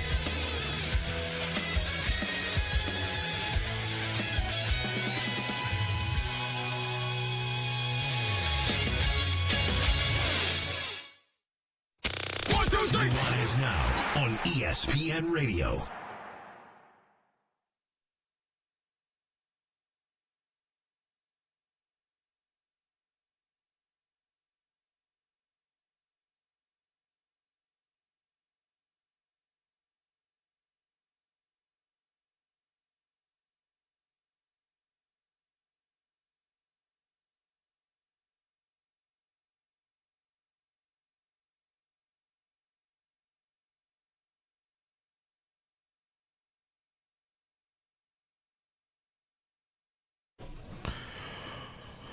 Welcome back. 102.9 ESPN Radio, SWX Montana Television, and the ESPN MT app. Colter Nuanez coming to you through the Grizzly Disposal Studio here at the Missoula Broadcasting Company. Grizzly Disposal now has one bin recycling. If you would like to get your recycling picked up right at your house, they'll do it for you. Plastic, cardboard, all of it. Add the service or make the switch today. GrizzlyDisposal.com or 406-541-7171. Grizzly Disposal, locally owned, veteran-owned, and the only bear that should be in your garbage. Hour number 1, we talked to Sam Herder about Sac State to the MAC. We heard from Jaden Stepp, Montana State sophomore basketball player, and we dunked on Mick Cronin for being a jerk to a reporter following UCLA's lopsided loss to Michigan State. All of it on the Nuanez Now podcast, which is available on all your various podcast hosting platforms. Last week, we had Montana's AD, Kent Haslam, on. This week, we hear from the Bobcat side of things. Well, there's no downtime anymore. We're talking nothing but all sorts of crazy stuff that's going on around the wide world of college athletics. And we continue to talk about Montana State and their national championship. Leon Costello, the athletic director of Montana State, joining us, and been wanting to have him on for a variety of reasons. But first of all, to recap all the stuff that went down in Nashville. So, Leon, appreciate you for being here. How you doing? Great. How are you doing? Good. Thanks so much for asking. First of all, we got to just talk about the scene down there in Nashville. Tell us about your experience just in the lead up, because obviously the game was an all-time classic. We'll get to that here in just a minute. But what a scene it was for especially the folks in blue and gold down in Nashville. So that must have given you a lot of pride, basically taking half of Bozeman with you to Tennessee. It was pretty amazing when you kind of step back and take a look at the entire weekend and the lead up to it. I stayed with the team, and so we were about 12 miles away, and the only time I was really down there was for, before and after practice. I was down there for a lunch, and then obviously we had the event on Sunday night.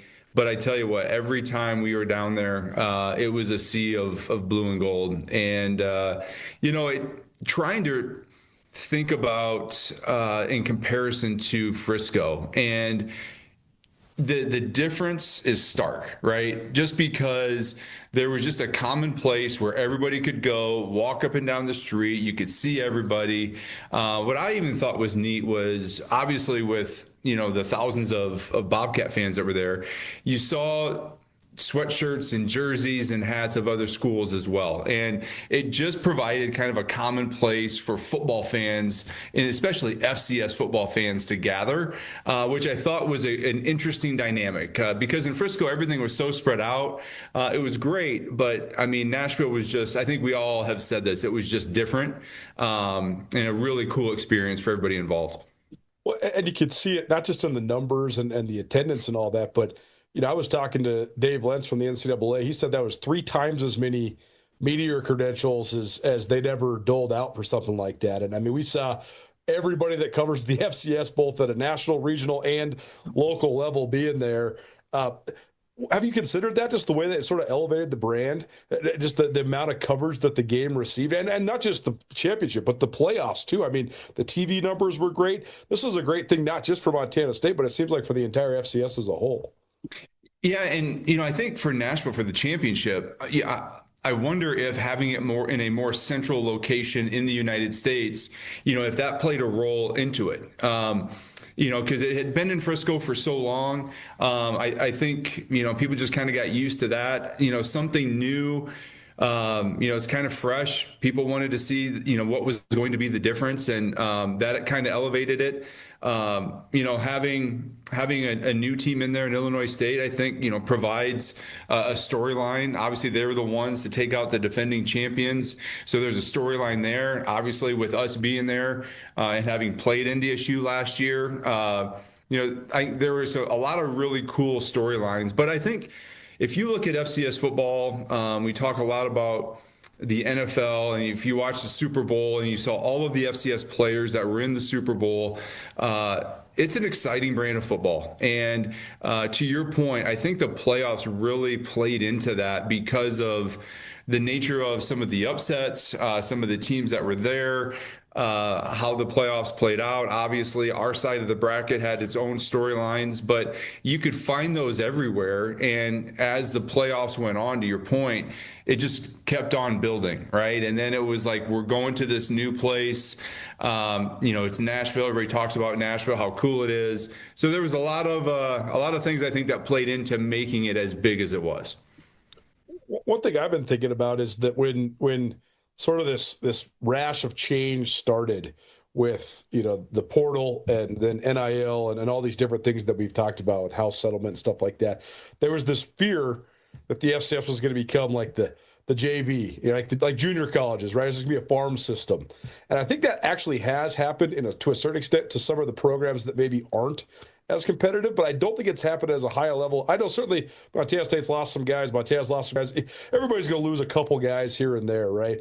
But it hasn't been this like rash that maybe we anticipated. And you have to wonder if so much of that is just because it has gained so much prominence nationally. The 9 guys in the Super Bowl has to be such a big selling point, right? Yeah. Because guys can look at that and say, hey, we can get there from here. Like, we can play in the biggest football game in the world if we go to Eastern Washington or Montana State or whatever. So, I mean, have you seen that? What have you thought of just sort of your football coaching staff's ability to sort of handle that whole part of this transition and this challenge that exists right now?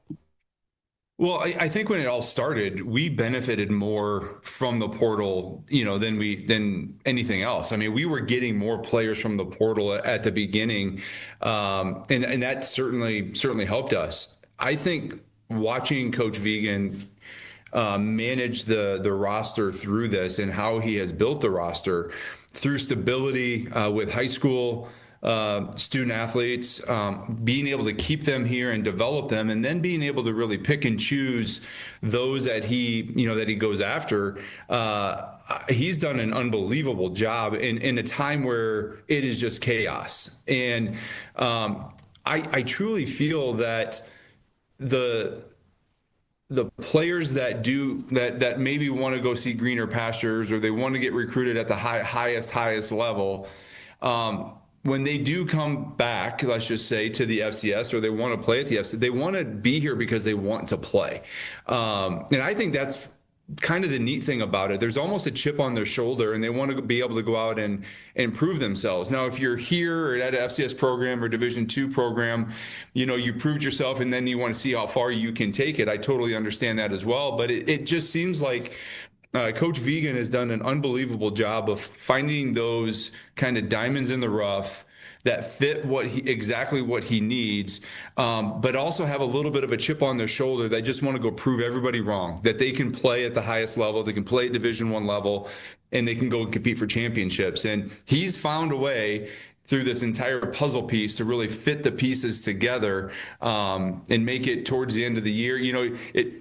Football season's a long year, and he's found a way that over the course of the season to put it all together, to have it meld together, and it comes out at the end with a championship. And so I'm super proud of him, but still kind of amazed at how he's able to do it all as well.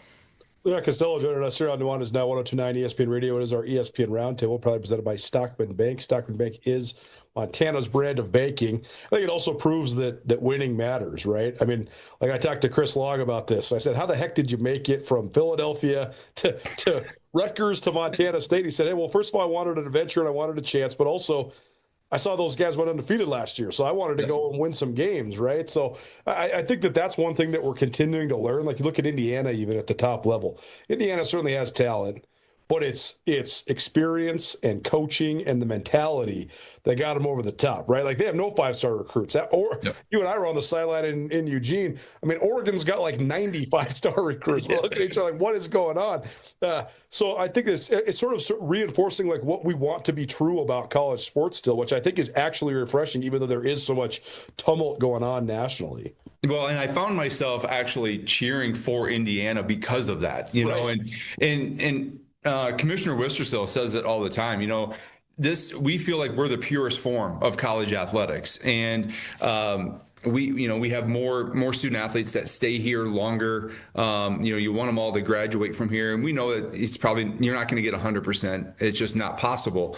But what you see on the field is what college athletics is supposed to be about. And as you looked at the FBS level, I just found myself cheering for Indiana just because of that, and because of the how they fit their roster together and how they develop their players, obviously with Signetti and kind of where he came from, obviously playing in the FCS playoffs there as well. I think there's just a lot of ways in which you can win. And trying to do it the right way has usually is the best way, and that's the one thing I can say about Coach Vigen. He does things the right way. How do you, in your role as athletic director, how do you sort of maintain, or at least try to maintain, that purity while also sort of leaning into the realities of the situation? I mean, you guys are diving into revenue sharing now. You do have some NIL going on. You sort of have to do that sort of stuff. So how do you manage that, balancing, sort of maintaining the purity and also keeping up with the Joneses, so to speak? Yeah, well, I think first and foremost, it comes to their building the student athlete experience at Montana State to be the best that it can possibly be. And I truly believe that that's been our foundation. When we looked at facility enhancements, the first question is, how is this going to impact the student athlete experience? How is it going to make them better? And over the course of the last 10 years, we've added about 25 new positions to our department. And I would say 95 to 99% of those are geared towards that student athlete experience. It's academics, it's strength and conditioning, athletic training, the sports psychologist, our relationship with Bozeman Health and our team physicians. All of those positions and personnel within our department are all supporting and servicing our student athletes. And I think that's where you get to where student athletes, they have such a good experience here, they want to stay. All of a sudden, you might get this dollar figure thrown in front of you, but it becomes really hard to leave because of what your experience is here, and you're achieving your goals. So why would you go somewhere else and start over? And I think that's truly been our bread and butter, is working with our programs to make sure that we provide the right things for each of the programs to be successful. And then, of course, we have to partake in the new legislation, and we have to partake in rev share and do some of those things. But I think what we're finding out is we don't have to do it at a level that some of these other schools are doing, because we're really taking care of home base, and our student athletes feel that they can get everything that they want in their experience accomplished here at MSU. When it comes to some of those support staff positions, that's so interesting, because I think that you can see it, strength and conditioning for sure. I've been working on this big profile on Sean Heron that I'm going to drop eventually. I've just been writing it for so long because it's so interesting. I think I've heard you talk about it on many, many podcasts. Right, because he's such an interesting guy, and he's had so much impact on so many different people, right? But when it comes like the psychology part or the nutrition part, how do you sort of gauge proof of concept? Is that through talking to the athletes? Is that just your own personal observation? Like, how do you see that these things are working and that it is worth the investment? Yeah, well, one, I think, Coulter, it's results, right? So you're looking at the results in competition, and obviously we've had a ton of success over the last 10 years. But it's also, to your point, it's talking to student athletes and it's talking to the coaches to make sure that what we have is, one, the right number? Are we focused on the right things? And really, if we don't have it, what is it that we need and how do we go get it? It's, student athletes just in passing, but, we're in the season right now where as we have some of these seasons end, we do our senior exit interviews. We survey all of the student athletes when their season is over, trying to find those bits and pieces to see, hey, things are going well, but what don't we have that maybe where we could be better? And a lot of that information does come from the student athletes because they're in this thing day to day and they know exactly what we want, maybe what we don't have, or maybe what they've seen some other schools have that they would like to have here. And so it's, trying to stay in tune with everything that they're dealing with. And then also, talk as always, talking to the coaches to make sure that we can match vision to vision and get things accomplished. Is there anything on the horizon that maybe you want to add, or anything that you think could continue to enhance that athlete experience? Well, I mean, there's always going to be, I think, some facility, upgrades and things. I think there's always going to be things on the horizon. I mean, we're watching the Olympics here right now. There are always new things that happen after Olympic years, like rehab modalities and things where we can truly maybe speed up recovery of injuries or just being sore, right? Those things I'm always very, very interested in and trying to keep in line with kind of what the trends are and what those next things are. I think that's where our relationship with Bozeman Health and Bridger Orthopedic really comes into play. But then, yeah, I mean, I think the beauty of athletics is a lot of times you don't know what's around the corner. Certainly. And in athletics, there aren't a lot of new ideas. There are a lot of tweaked ideas and stolen ideas that you make it work for yourself. And I'm very curious to see, coming out of an Olympic year, to see kind of maybe what some of those things are. Leon Costello, Montana State Athletic Director, joining us here on Nuanez Now, 102.9 ESPN Radio, as well as SWX Montana Television and the ESPN MT app. So back to Nashville, because I got to ask you your perspective on the game, because I know you're not just the AD, you're a big sports fan too. That must have been excruciating for you to watch it. I mean, because Montana State in pretty good control for the first three quarters, and then chaos and pandemonium. I mean, that was one of the craziest fourth quarters and overtimes I've ever watched. So yeah, it's I've been through a lot of different sporting events. One was in 2016, Game 7 of the World Series. The Cubs finally get over the hump, and what a crazy, crazy game that was.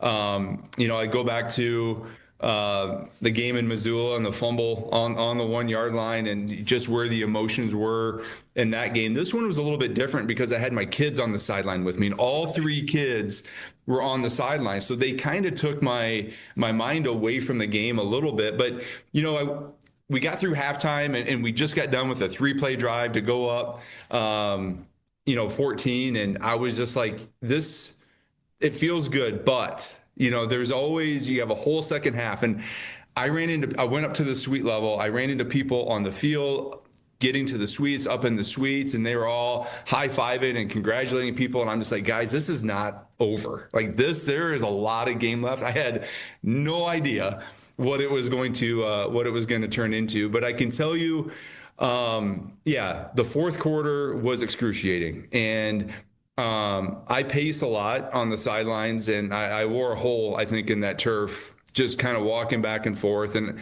I'll never forget, it was in overtime, and it was fourth down, and one of my sons was kind of against the wall, had his head down, couldn't watch. And I just said, hey, you just got to make a play, right? We just have to make a play. And in my mind, I'm freaking out too. But having them there really calmed kind of my nerves, because I wanted to really take care of them. And then there was a really cool picture of Griff and I after it was all done, and his eyes are about this big and just couldn't believe that, we had made the play and then made the extra point, and then obviously the celebration afterwards. But, it was just one of those feelings where it just felt like it was our time. And, Brent had built this thing, to where it needed to be. And if you take the storyline of last year with, being undefeated and, Tommy Malott being the quarterback and all those things, going to take down NDSU and win a title. And then when it doesn't happen, and then, obviously there's a lot of doubt with having to replace some of those key players. and to lose the first 2 games of the year, obviously people are just kind of like, what, kind of what's going on. And to see how the season evolved is truly Brent Vegan to a T, right? Just not panicking, putting the guys in the right place, watching the season, watching the team grow as the season goes on into a championship level team, and really kind of getting them over the hump. To your point, I think they learned a lot in the last 4 years, but kind of the mentality of the game, the strength and conditioning of the game, getting the lines to where they need to be, getting the right people in the right position. It was kind of the culmination of everything really coming together. And the last thing I'll say is that, for me, I know it's not Montana State's first championship, but for me, being the first championship, you knew it had to be terrible. It had to be hard, right? You had to go through everything, all the emotions in order to get that first one. And that kind of proved its way. But I'm glad we got over the hump. Yeah, I was thinking about that exact same thing because, it's so funny how people's minds evolve as dominance continues. Like, you look at NDSU and you think, well, they won every one of their national championships by 4 touchdowns, right? No, they didn't. Like the first one against Sam Houston was all the way down the wire, and I think they won like 17-13 or something. Yeah. And a couple, to get the 4-peat, they beat Illinois State by I think one or 2, right? So it wasn't. You remember it years later, like, oh man, they won 10 national titles, but it's not always as dominant as maybe it seems like once you manifest it in your mind. And at the end of the day, it's just you got to win the game, right? No matter how you do it, you got to win the game. That's exactly right. Well, yeah. When you first were going through the process to hire Brent Vegan, that was a huge hire because Montana State had so much momentum at that time in football. He's done nothing but continue that momentum. But what did you see in him then that then maybe came to fruition with the championship last month? Well, there were a few things. One being from a championship pedigree and a player at NDSU, and then a coach at NDSU, and then taking that to the FBS. He had a chance and was kind of in the mix to stay there and potentially be a head coach at NDSU, but he wanted to go with Coach Bowl, and he wanted to get that experience at that level. Well, what I think it did is it really expanded his recruiting basis. And to be able to come and recruit where we are, obviously NDSU is really Midwest, it's upper Midwest. But with where we have to recruit, that Wyoming experience, I think, proved to a T like where he could go and get players. And then obviously Brent was on the offensive side of the ball. And to me, that was highly important with where our program was at the time.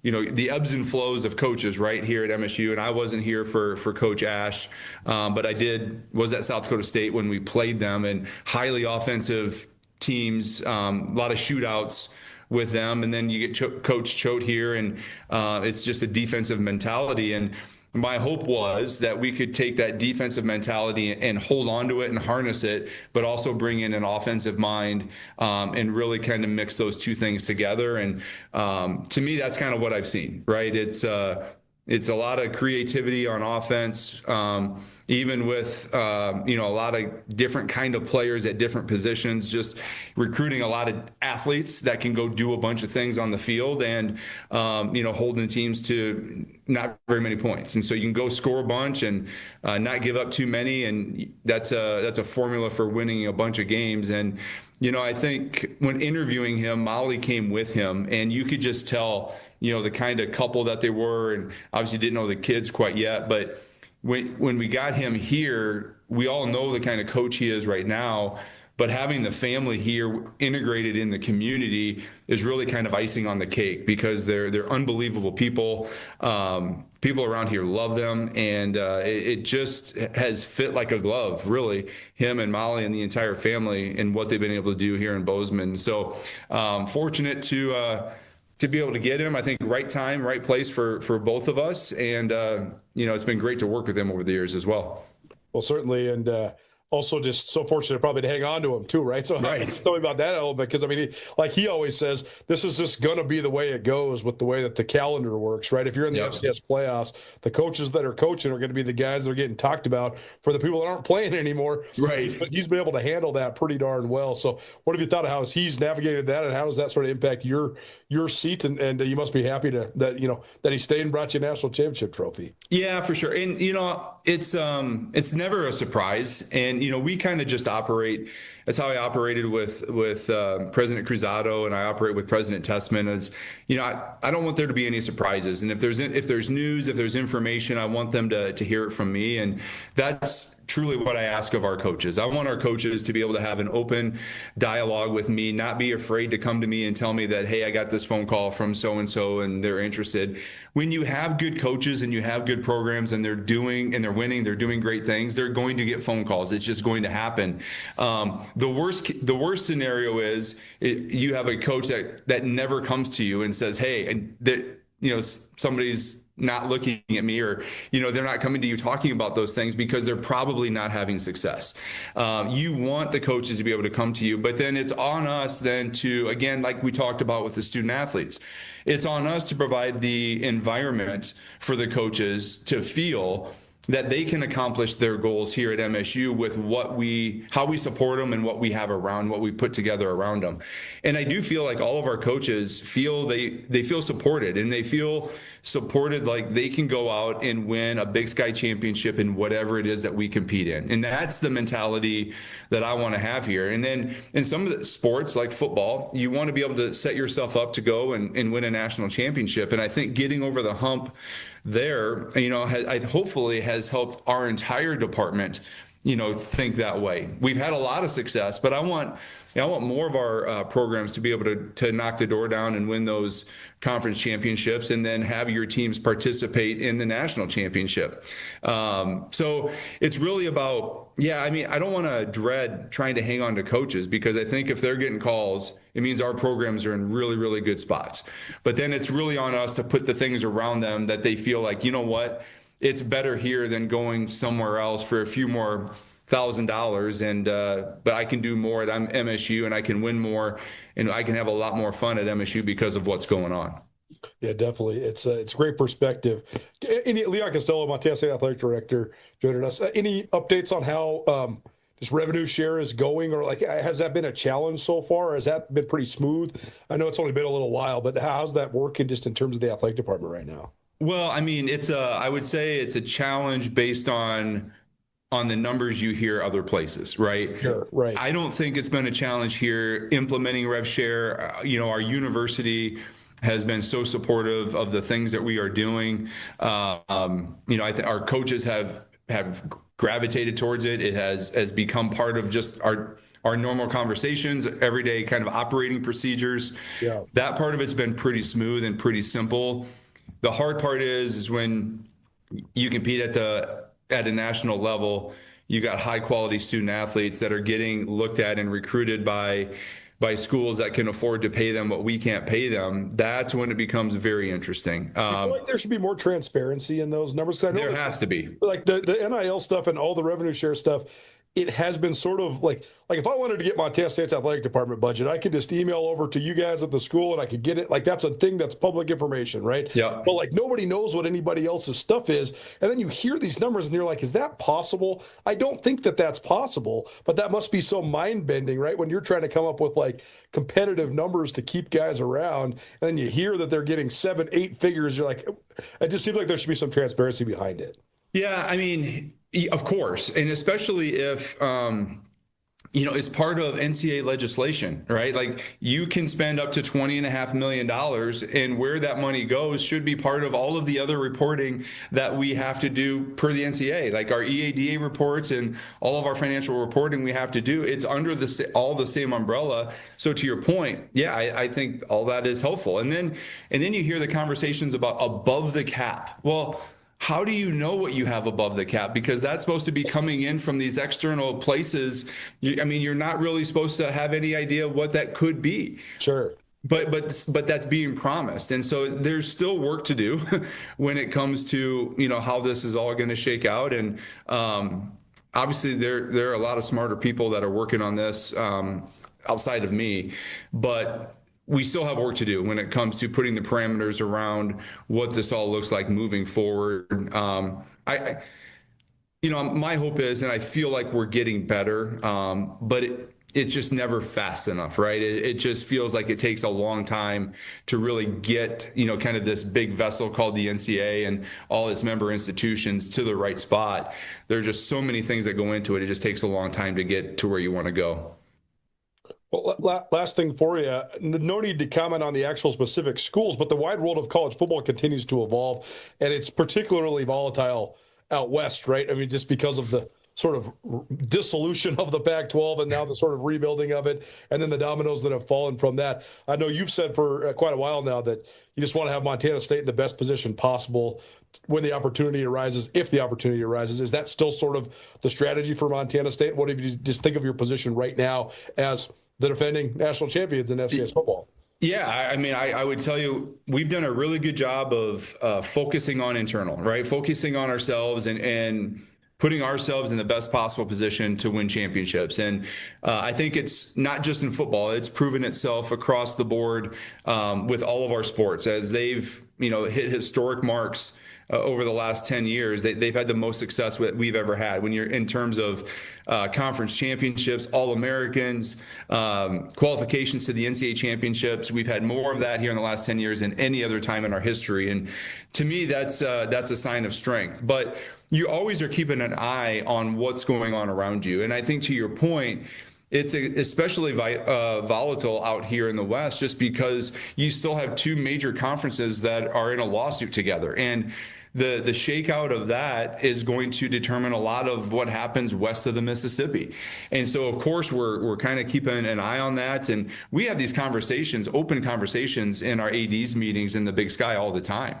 And it's, Tom Wistersill is not afraid to say, look, if it goes one way or the other, our conference might look different, down the road. And I think that's what's made the Big Sky so strong is that we're not afraid to sit down and have these conversations and talk about what could happen. And we've always, prided ourselves here at MSU. You want to plan for success. I think we've done a really good job in the Big Sky. Is we communicate so much. We're planning for what the next thing is. And yeah, I mean, you never have a crystal ball. You never know what's going to happen around each corner. But I really feel like we're in a really good spot with the Big Sky, with the leadership we have, with the schools we have, and now adding a couple more teams because I look at my friends over in the Summit League, and I think they're going to have 14 conference basketball games next year, and we're going to sit here and have 20. When you think of just making up a conference or a full season schedule, it's hard to go out and get and schedule those games that are not conference games, those non-conference games. And so the conference has really set us up in a place to be very successful and very appreciative of where we are. But I can tell you that we're not done competing, and we're going to continue to put ourselves in the best possible position to win these championships. And to me, that's the best thing for Montana State at this current time. Well, last thing, there's the concept of the arrival fallacy, right? Like we grind all the way till we get to the mountaintop, and then you get there and you're like, wow, this wasn't as cool as I thought. I'm sure winning a national championship is as cool as you thought it was going to be, but how do you sort of now build from this, right? Because it's been such this, I mean, not just decade long, but like generations of Bobcats working towards this mountaintop, and now here you are, at least from the football landscape, to get there. So how do you sort of then build off of that? Well, I look back and when we hired Coach Vegan, and it was about winning conference championships and then ultimately winning a national championship. And there's been 41 years, obviously, since we've done that. There have been so many people that have had their hand on it, trying to help us get to that point. And yeah, I mean, climbing the mountain the journey is the fun part, right? Is getting to that point. And then when the time comes and the celebration's happening and you're on the field, I mean, there is no feeling like it. I left South Dakota State before they, won there too. And watching your friends go off and do that is something that you want to do yourself. And then when you get there, now the mindset is we're going to enjoy this, right? We're going to enjoy it for as long as we can. But then the expectation changes to how do we maintain?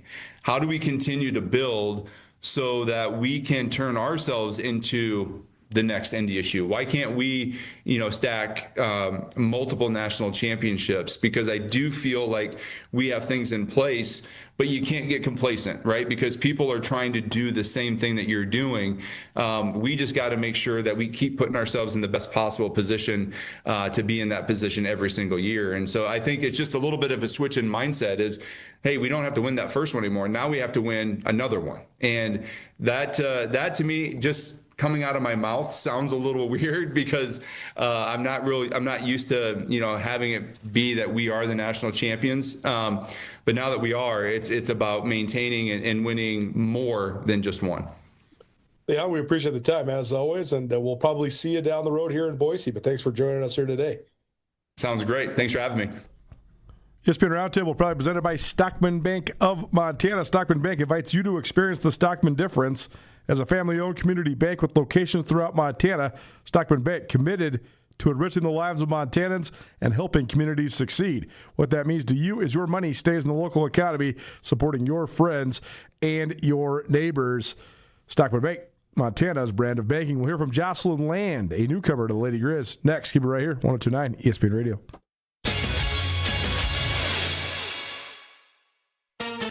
From the opening face-off to the final horn, Grizz Hockey was backed by the best fans in college hockey. That's Grizz Nation at the Glacier Ice Rink. All season long, you brought the noise, brought the pride, and turned every game into a battle. Big hits, last-second goals, heart-pounding moments. University of Montana Hockey doesn't do it without you, and we mean that. So keep packing the rink, keep raising the volume, and keep backing the Grizz for years to come. Thank you, Missoula, for your continued support of Montana Grizzly Hockey.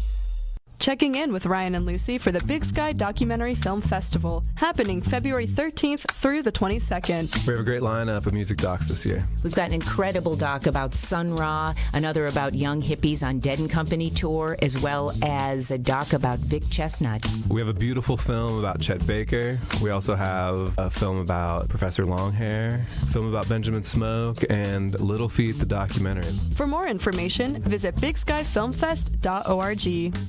Lifestyle changes can be tough, but you don't have to do it alone.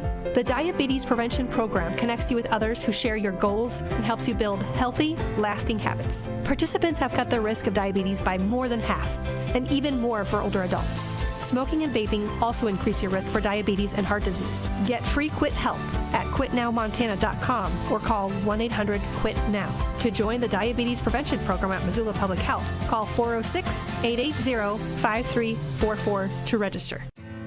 While winter may slow things down, the team at Black Mountain Lawn is still hard at work across Missoula. All winter long, Black Mountain Lawn helps Missoula homeowners with junk removal, tree trimming and removal, demolition work, grading, and draining fixes, plus landscape planning and estimates for spring. Winter is the perfect time to get ahead and beat the busy season. Visit blackmountainlandscaping.com, call 406-529-0793, or email Dave at blackmountainlawns.com to schedule a winter estimate. Hey, it's Colter Nuanez from your favorite daily sports talk show, Nuanez Now, and I want to buy you a meal on your birthday at Paradise Falls. If it's your birthday, head on over to Paradise Falls at 3621 Brook Street, and I will buy you a birthday entree. All you have to do is go into the family-friendly Missoula favorite, present your ID, and the entree is on me. Birthday meals courtesy of Nuanez Now at Paradise Falls, a family-friendly restaurant serving breakfast, lunch, and dinner. If it's your birthday, head over to Paradise Falls, Missoula's coolest hotspot. All Nations Health Center is committed to keeping you vibrant and full of energy by supporting your physical, mental, and spiritual health. All Nations Health Center in Missoula offers a variety of services to the Indigenous and non-Indigenous people of Western Montana. All Nations offers primary care doctors, behavioral health services, mental health counseling, and even dental. All Nations currently serves more than 2,000 registered clients who are proud Indigenous people. For more information about how All Nations Health Center can help you, visit allnations.health. It's Nuanez Now on 102.9 ESPN Missoula. Watch the show statewide on SWX Montana Television.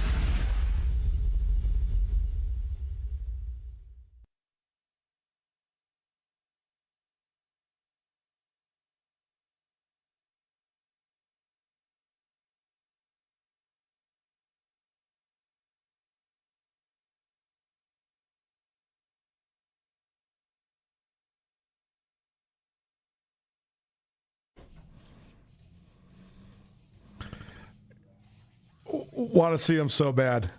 I know it would blow my face off, but just gotta. Cowboys from Hell, Pantera. Welcome back to Nuanez Now, ESPN Radio. My wife thinks I'm crazy whenever I play that sort of music on the show. She's like, why are you playing angry music? What's going on? I'm like, no, I'm fine. I promise. I just like that kind of music sometimes. I don't know. Color me weird. Grew up in the 90s. That's how it goes.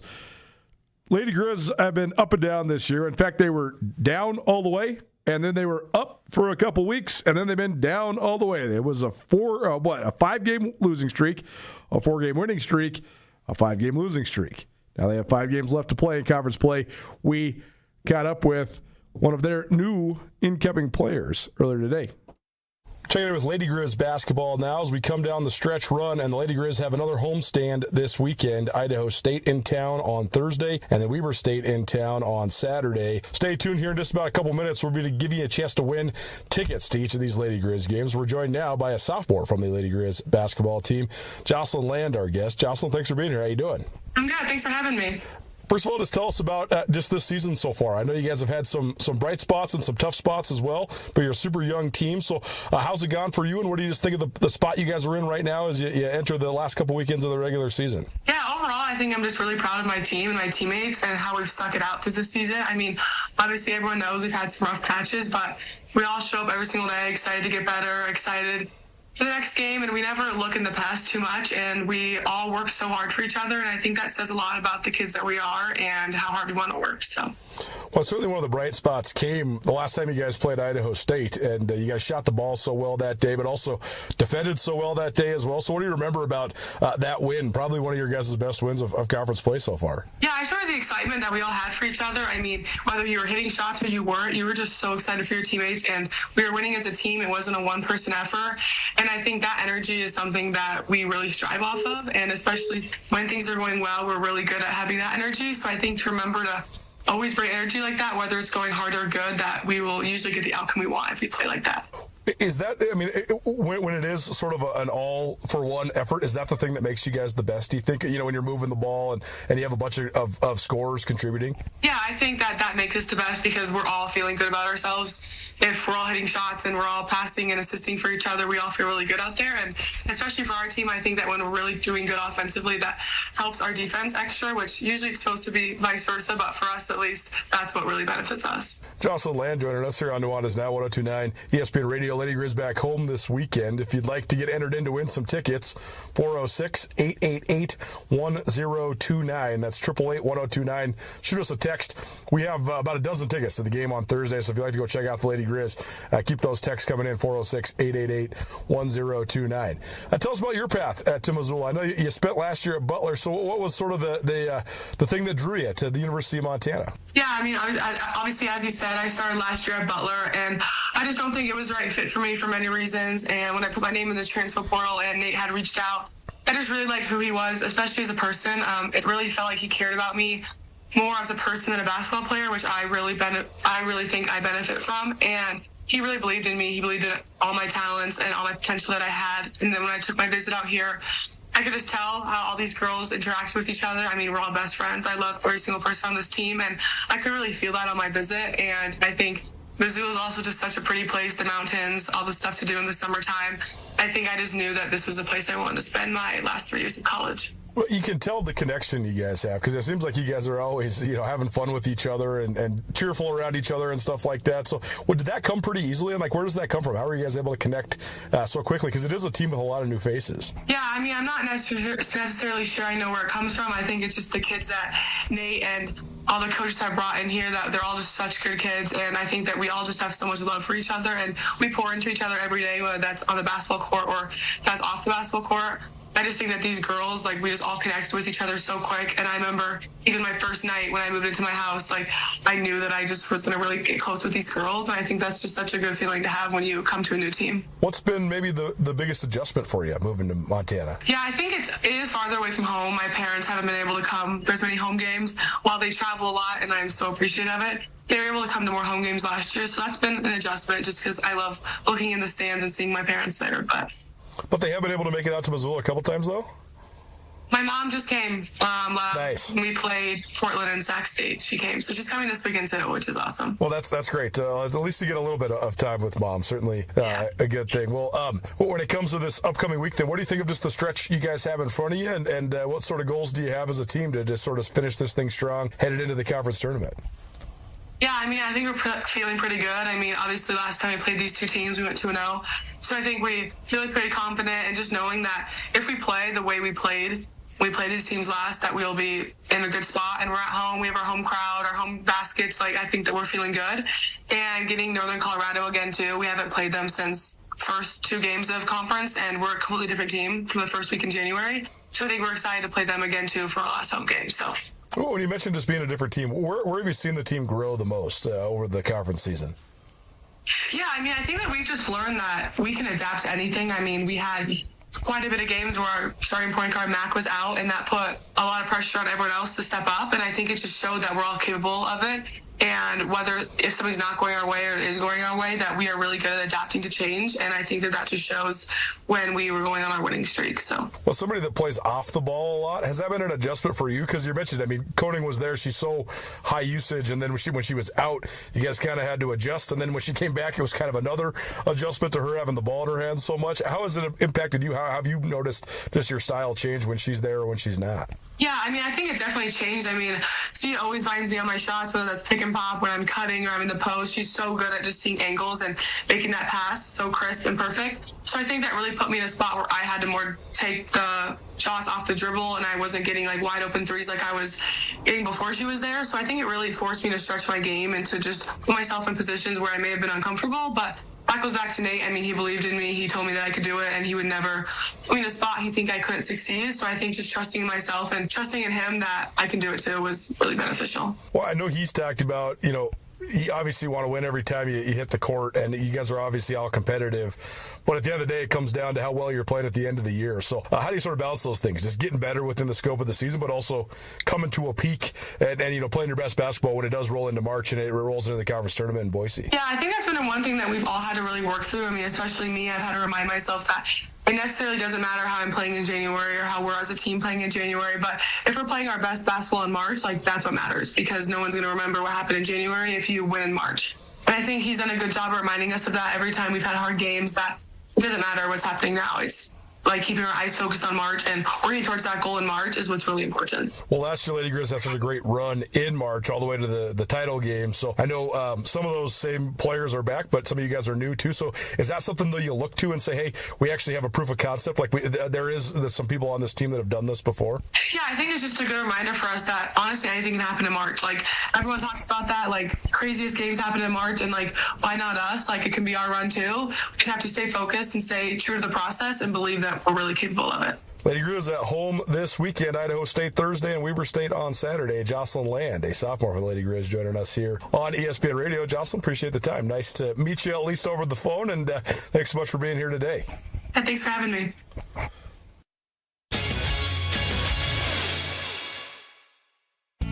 Axman is doing some spring cleaning. Our in-stock Viking hot tubs are priced to move to help make room for new hot tubs. $1,200 in savings, including free installation, or take advantage of 24 months 0% financing. Want bigger savings? Get up to $1,500 cash off for select in-stock hot tubs. Sale ends February 28th. Evening and weekend appointments are available. Axman, 3 miles west of the Missoula Airport and online at axman.com.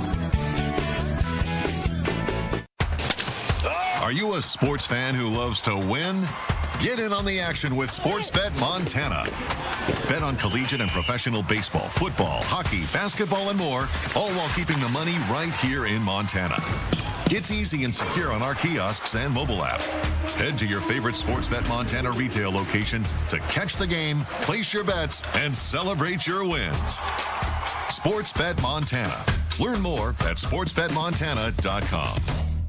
I had some health concerns, so I decided to have the Healthy MRI full body screening at Montana Imaging Center. This screening can detect cancer and other conditions and disorders early. I had the most amazing experience with Dr. McHugh and his staff. Any nerves I had going in melted away. I received my results within minutes of getting out of the machine. Dr. McHugh reviewed everything with me, and I left with peace of mind knowing that I'm okay. I even learned things that made me feel optimistic about my health. Visit MontanaImagingCenter.com to book your Healthy MRI today and feel great about tomorrow. Hi, I'm a student at Valley Christian School in Missoula. At VCS, we're more than athletes. We're leaders, teammates, and people of faith. Valley Christian School, driven by faith, united in purpose, and always for His glory. Valley Christian School offers biblically based education from 3-year-old preschool through 12th grade, preparing students for life, not just the next test. Learn more about Valley Christian School or schedule a tour at valleychristian.org. Valley Christian School, home of the Eagles, driven by faith, united in purpose, one mission for His glory. The Press Box is the place to watch all your favorite sports. In the heart of Grizz Country, Press Box has great food and drinks with happy hour and lunch specials every weekday. Don't forget, Press Box has the best happy hour deal in town, Monday through Friday, between 4 and 6, $3 draft beers. That's right, any draft beer at the Press Box, from domestic light beers to IPAs to everything in between, $3 drafts between 4 and 6, Monday through Friday at the Press Box. Press Box also has 2 sports bet machines, so you can always get your bets in before the game starts. The Press Box on Broadway and Van Buren in Missoula. Red's Bar is a beloved institution in downtown Missoula. Whether you want to watch a game, enjoy a cold beer, spend time with friendly faces, or simply wind down, the welcoming atmosphere and wonderful staff at Red's will make you feel right at home. Red's features 14 HD TVs and 2 full-service bars. Stop by and grab a beer with friends while you watch your favorite team play, and check out the extensive collection of awesome sports memorabilia. Red's Bar in downtown Missoula, the friendliest sports bar in town. This is Nuanez Now on 102.9 ESPN Radio Missoula.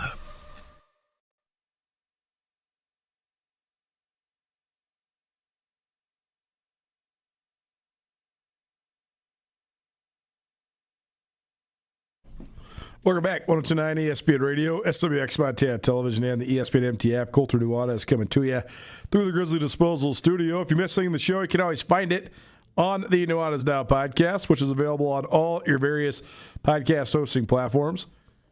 Please rate, review, subscribe, all that good stuff. Tomorrow, we'll keep on talking hoops.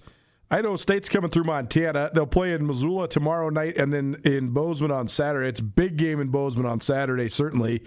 Ryan Johnson's a guy that's been around the Big Sky forever. He coached in Northern Colorado for almost a decade, then Idaho State for almost a decade. He's been at Montana State for the last 3 years. I thought his perspective was really good on the league, so we'll play that interview for you tomorrow to help us preview this upcoming women's basketball weekend here in the state of Montana.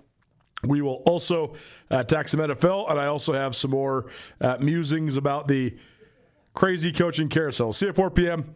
This has been Nuanez Now. Appreciate you listening. It's 102.9 ESPN Radio.